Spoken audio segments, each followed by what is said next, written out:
Originally released flat July 8th, 2022 on PC, Switch, PS4, PS5, Xbox One, and the Series platform. Then first in VR, May 2nd, 2024 on PCVR and PSVR 2, and since January 9th, 2025 on the MetaQuest platform by developer Bloodiest Games and publisher Perp Games. MADiSON VR, for me, was and still is perhaps the most conflicting gaming experience I've had in a long time, or the most conflicting period. I hate this game, and will never play it again. If there's ever a part 2, I won't touch it with a 10-foot pole.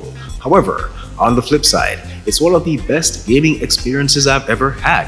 MADiSON VR is also technically an experience that can be completed in under 3 hours. Steam has it on record that it took me nearly 30 hours to complete. See what I mean by conflicting? Thanks to Perp Games for the Steam, PSVR 2, and MetaQuest keys. Watch Season 12 of Lab Video Game TV on Flow 1 in 25 Caribbean countries. Download the Blue app to watch us on the go. Check out the Lab Video Game TV's gaming news at 4 p.m. every Thursday during the Sage Projects on Ontario's Island Radio, 101.3 FM.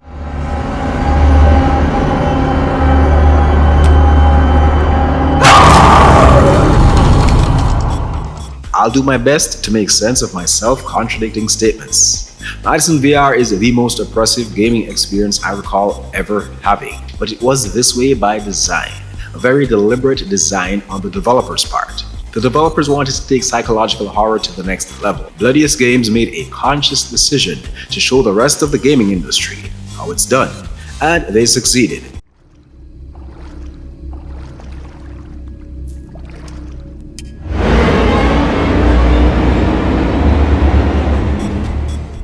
From the setting, where the entire experience takes place in this one creepy, dilapidated house. This is impossible. This place didn't look like this a second ago. To the expertly crafted sound design, your move speed, which is relegated to slow or slower, the absence of any real combat, coupled with the pervading feel of danger and dread regardless. Methodical. That's the word that best describes the development of this experience. The developers knew exactly what they were creating and why they were creating this abomination. And what a magnificent abomination it turned out to be. I hate graveyards.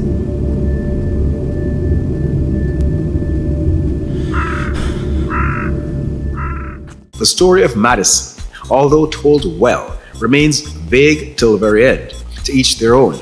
Some may have figured it out from the onset. Some may have been too busy soiling themselves to pay attention, while some may not have given a rat's ass. I fall somewhere in the middle. The story was drip-fed, but still well presented. Becoming possessed by a wicked entity is signified by loss of control. To the very end of the experience, questions will be left unanswered. He was a liar. He lied to me. He lied to you. He lied to everyone. He was a liar. He lied to himself. He tried to pretend he didn't have the past he did. He was a vile, disgusting, despicable piece of garbage. And like I said, methodical. This was clearly intentional. It adds to what MADiSON VR is. Every aspect of MADiSON VR was created to complement the other. The sound design is no exception. There isn't much of a score here, if any at all, but what we do have abound are atmospheric sounds. All the creaks, clanks, and every other disturbing sound the devs could conjure up to keep you looking over your shoulders and fearing what's around the next corner or behind the next door was present and accounted for.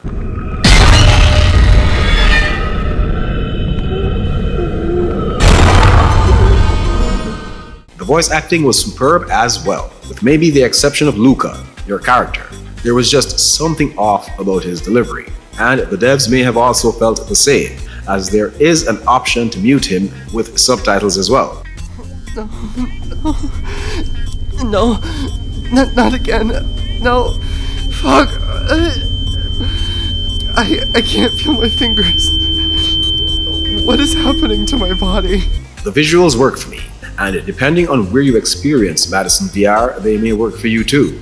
I was given access to all 3 versions. The MetaQuest version, which I experienced on a Quest 2, is the least of the apostles, but still good. The PSVR 2 version, while graphically better and a great way to experience it, is good, but doesn't hold a candle to the PCVR version, the version I decided to run through for this review. The PCVR version handles lighting and textures way better. And while some may say that's a given, well, my gaming PC ain't anything to write home about. So I was pleasantly surprised and impressed at how much better it looked on PC over PSVR 2.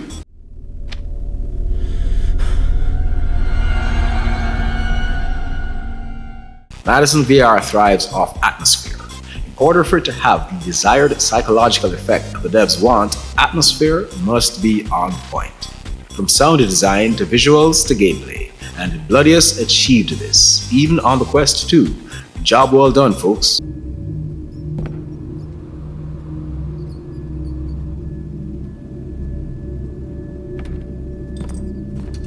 Over in gameplay, on startup we have audio settings, VR options, controls, language, and video.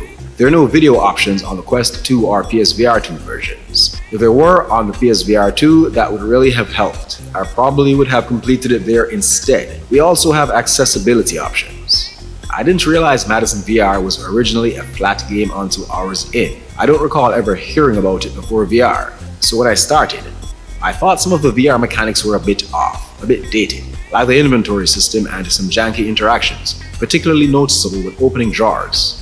There was this one issue that affected my progress as well. It happened on the PCVR version, but didn't when I did my Quest 2 first impressions feature. At the well, in the Quest version, after you solve that particular puzzle, you only need to walk towards the well for the cutscene to play out to progress.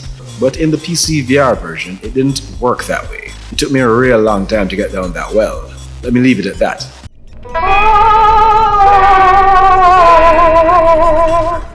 One of my greatest issues with MADiSON VR, which lends to its oppressive feel, are the puzzles and progression in general. And this is why it took me nearly 30 hours to complete it. First, if you followed the Lab Video Game TV for any appreciable amount of time, you'll know I'm not a fan of puzzles, and MADiSON VR is just one huge puzzle. One huge, unrelenting puzzle. I mean, literally, this experience is just puzzle after puzzle.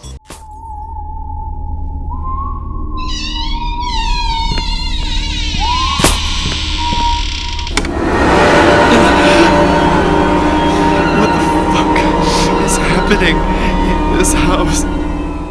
And these are some of the most obscure, deliberately obtuse, vague, figure it out your damn self puzzles I've ever experienced. What the fuck does this even mean? The house is full of clocks. I'm certain there are cats out there who breezed through this, however, I'm not one of them. Some of these puzzles felt like the devs were trolling me, like they were laughing their asses off when designing them. You ever had this experience where you worked hard to figure out a puzzle, then when you finally cracked it, you were kicking yourself asking, why didn't I see this sooner? Well, that didn't happen here. I would spend hours going back and forth, scratching my head to figure one of these MADiSON puzzles out. And when I finally figured it out, my only thoughts were, what the fuck is wrong with these people?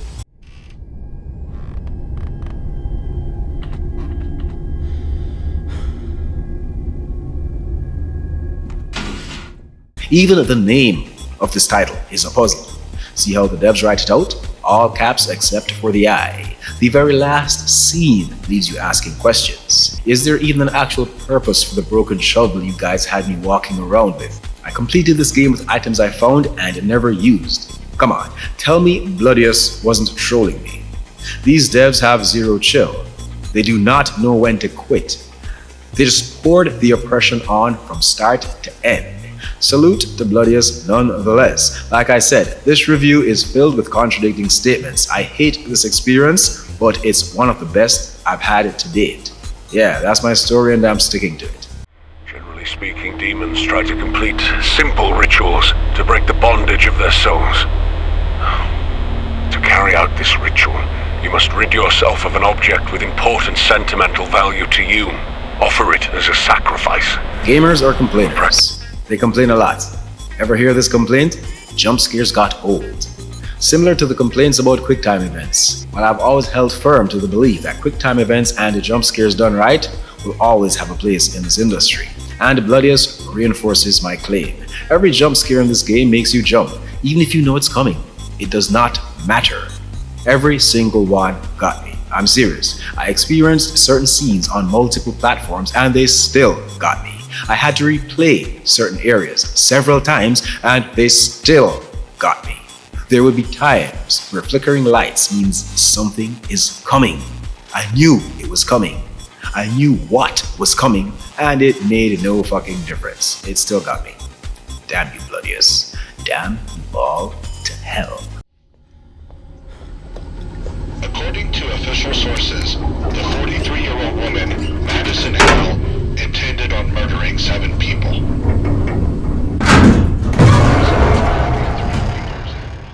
Then there's the fact that there's no combat in this experience. Maybe this one scenario where you have to use your camera to fend off this thing, but no real combat. And there's mostly no physical threats, with the exception of maybe 2 areas. But for 90% of MADiSON VR, the only threat is to your mental health. It's all psychological. It's not even like, well, it's your first time through, so you don't actually know you won't die. So the threat, the fear, the anticipation of what may happen permeates, much like the overall oppressive atmosphere. No, MADiSON VR is designed in a way that even if you know you won't be physically attacked, even if you watched a walkthrough prior to starting up, it would make a difference. It would still get under your skin. Work of pure genius. See? There's no one here. It doesn't exist. It's not real, goddammit. I know. Everything that's happening to me has something to do with it. And speaking of watching a walkthrough, some of these puzzles are randomly generated and exclusive to individual experiences. So again, on the game design, MADiSON VR was created with the conscious decision on the devs' part to be a miserable experience. But in a good way. What am I saying? What am I saying? I think I've seen something like this in the house. Let me wrap this up by reiterating. MADiSON VR is a work of pure genius. Technically, it isn't and cannot be considered the best VR experience I've had for 2024, but it still kinda is, on a psychological violate your mind kinda level. I can't explain any better how the devs did it, but Bloodius found a way to make me inhale and exhale at the same time. You folks created an experience that I love and hate all at once. Go figure.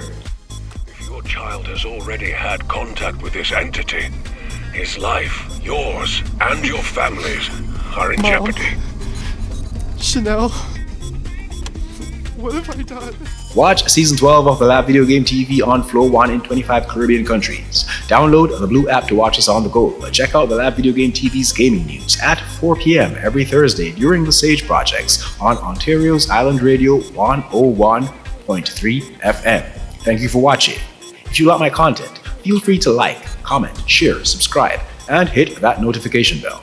Check out my live streams on YouTube and Trovo Live. If, on the other hand, I found a way to piss you off with this one, then you must, by necessity, take the logical course of action.